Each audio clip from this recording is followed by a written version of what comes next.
पर जैसे यूके ने हमारे लिए इन सेक्टर्स पर से टैरिफ हटाया है, वैसे हमने भी यूके से आने वाले कुछ प्रोडक्ट्स पर टैरिफ कम किया है। उनकी रॉ मटेरियल कॉस्ट इस डील के बाद डेफिनेटली कम होगी, जिससे उन कंपनीज का प्रॉफिट मार्जिन भी अब बढ़ सकता है। पर सबसे ज्यादा बेनिफिट जिस सेक्टर को इस डील से मिल सकता है वो है इंडिया और पाकिस्तान सीज के बाद ट्रम्प का रवैया जिस तरह से इंडिया के लिए बदला है और इससे इंडिया और यूएस के बीच के ट्रेड्स के तनाव जिस तरह से बढ़ रहे हैं, जैसे कि ट्रम्प का एप्पल को इंडिया में आने से रोकना और फिर उसके बाद एप्पल को मिलने वाली 25% के टैरिफ की धमकी, और हाल ही में ट्रम्प ने जो 3.5 से 5% के रेमिटेंस टैक्स को हर आउटसाइडर इंडिविजुअल और कंपनीज पर लगाया है। इससे ये बात तो बिल्कुल ही साफ है कि इंडिया को आने वाले समय में यूएस से जनरेट होने वाले बिजनेस पर अपनी डिपेंडेंसी कम करके अब नई बिजनेस अपॉर्चुनिटी फाइंड करते हुए दूसरे बड़े देशों के दरवाजे भी खटखटाने पड़ेंगे। हालांकि इसकी शुरुआत तो इंडिया ने आज से करीब 3 साल पहले ही कर दी थी, क्योंकि 2022 में ही इंडिया ने यूरोपियन यूनियन और यूके के साथ फ्री ट्रेड एग्रीमेंट साइन करने की प्रोसेस शुरू करी थी, जिसमें इन 3 सालों में इन दोनों देशों के साथ अब तक कई सारे डिस्कशन और नेगोशिएशन भी हो चुके हैं और यूके के साथ ये डील 6 मई 2025 को अब फाइनली साइन हो चुकी है और डेटा के हिसाब से यूरोप के साथ भी ये डील 2025 के एंड तक फाइनल हो जाएगी। पर अब सवाल ये आता है कि यूके के साथ जो ट्रेड एग्रीमेंट साइन हुआ है उससे इंडियन इकोनॉमी को वाकई में कोई बेनिफिट है या नहीं, क्योंकि इस एग्रीमेंट से एक्सपोर्ट तो बढ़ेगा ही पर उतना ही इंपोर्ट भी बढ़ेगा, और साथ ही इंडिया में कौन से सेक्टर्स पर इस डील का नेगेटिव इफेक्ट देखने मिल सकता है और किस इंडियन सेक्टर्स और कंपनीज को इस डील से सबसे ज्यादा फायदा हो सकता है। इन सारे सवालों के जवाब हम जानेंगे आज के इस वीडियो में, तो चलिए वीडियो को शुरू करते हैं।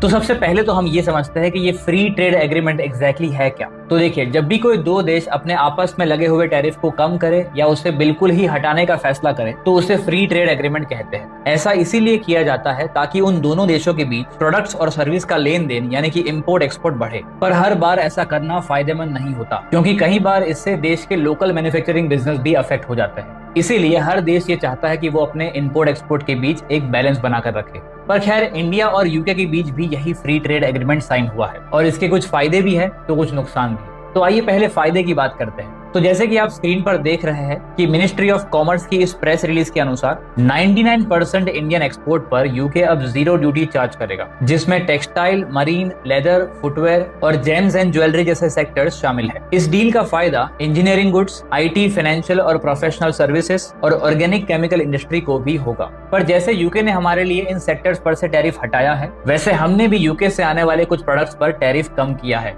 तो यूके से इंडिया में आने वाले प्रोडक्ट्स की लिस्ट में कुछ मीट प्रोडक्ट्स और सी फूड्स जैसे कि लैम्ब और सैल्मन, कुछ एफएमसीजी प्रोडक्ट्स जैसे कि बिस्किट्स और chocolates, cosmetics, machinery, medical device, aircraft components और अल्कोहल बेवरेज जैसे प्रोडक्ट्स भी शामिल हैं। तो हो सकता है कि इन सारे सेक्टर्स के इंडियन मैन्युफैक्चरर्स के लिए अब कंपटीशन बढ़ जाए और इससे उनके बिजनेस का प्रॉफिट भी कम हो जाए। पर इसमें कुछ एक्सेप्शंस भी है, जैसे कि यूके से आने वाले अल्कोहल प्रोडक्ट्स पर जो टैरिफ पहले 150% हुआ करता था वो अब सीधा कम होकर 75% पर आ चुका है और आने वाले समय में ये और कम होकर 40% पर आ जाएगा। तो अब शायद हम ये सोचेंगे कि इससे इंडियन अल्कोहल कंपनीज को नुकसान हो सकता है, क्योंकि यूके से आने वाले इम्पोर्टेड अल्कोहल के दाम अब लगभग आधे हो जाएंगे। पर अगर हम बात करें यूनाइटेड स्पिरिट की, जो एक इंडियन अल्कोहल बेवरेज कंपनी है और जिसका सालाना टर्नओवर करीब 12,000 करोड़ और मार्केट कैप करीब 1 लाख करोड़ से भी ज्यादा है, उसका लगभग 32% रेवेन्यू यूके से ही इंपोर्ट की गई अल्कोहल को इंडिया में बेचकर आता है। ऐसे में इस डील के बाद उस कंपनी के लिए इंपोर्ट कॉस्ट आधे हो जाएंगे,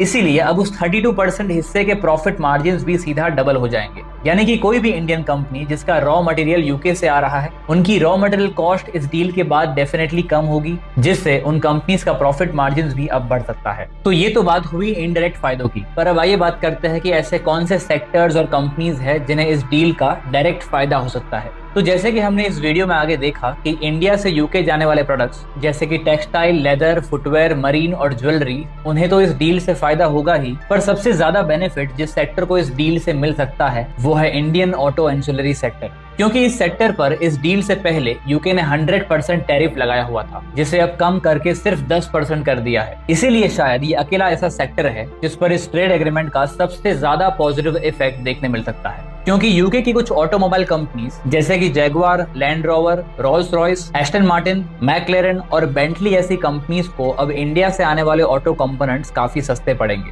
साथ ही डेटा के हिसाब से आने वाले सालों में रोल्स रॉयस इंडिया से सोर्स किए गए कंपोनेंट के इंपोर्ट्स को भी डबल करने वाली है। अगर हम बात करें इंडियन ऑटो एंसिलरी कंपनीज की, तो उसमें सोना बीएलडब्ल्यू, एंड्योरेंस टेक और श्री पिस्टन जैसी कंपनीज यूके और यूरोप में अपने प्रोडक्ट्स ऑलरेडी एक्सपोर्ट कर रही है। पर इनमें से श्री पिस्टन का बिजनेस और अभी की अनाउंसमेंट काफी इंटरेस्टिंग लग रही है। वैसे तो इस कंपनी के नाम से ही आपको पता चल गया होगा कि ये कंपनी मेनली इंजन्स में लगने वाले पिस्टन बनाती है, पर जैसे कि आप जानते हैं कि आने वाला फ्यूचर ईवी इंडस्ट्री का है, जिसमें पिस्टन्स का कोई मेजर रोल नहीं रहेगा। इसीलिए कंपनी ने अभी रिसेंटली ही ईवी मोटर्स और कंट्रोलर्स बनाने के लिए अप्रूवल भी ले लिया है। साथ ही पिछले कुछ समय में कंपनी ने कुछ इंटरेस्टिंग एक्विजिशंस और एग्रीमेंट भी किए हैं, जिसमें हाल ही में कंपनी ने एक ईवी व्हीकल ब्रांड एम्पेरर के साथ भी पार्टनरशिप किया है, जिससे यूके और यूरोपियन मार्केट में ईवी ग्रोथ के चलते कंपनी को आने वाले समय में एक्सपोर्ट ऑर्डर मिलने की पॉसिबिलिटीज बढ़ जाएगी। श्री पिस्टन ने हाल ही में एक इंजीनियरिंग कंपनी TGPEL को भी 100% एक्वायर किया है, जो प्रिसीजन मोल्डेड ऑटो पार्ट्स बनाती है, और ऐसे ऑटो पार्ट्स की डिमांड वर्ल्ड वाइड बहुत ही ज्यादा है, इसीलिए यहाँ से भी कंपनी को फायदा हो सकता है। साथ ही कंपनी की एक सब्सिडरी जिसका नाम है SPR,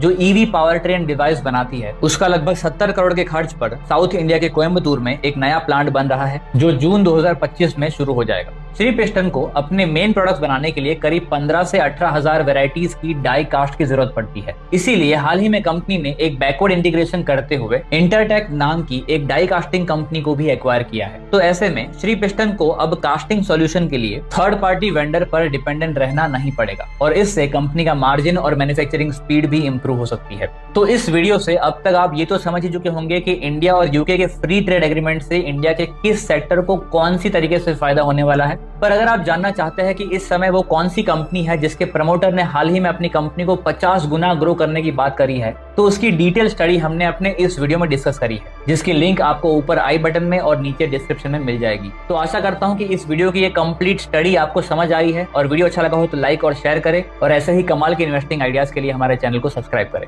तो मैं मिलता हूँ अब अगले वीडियो में, और इस वीडियो को भी यहाँ तक देखने के लिए आपका दिल से बहुत बहुत धन्यवाद।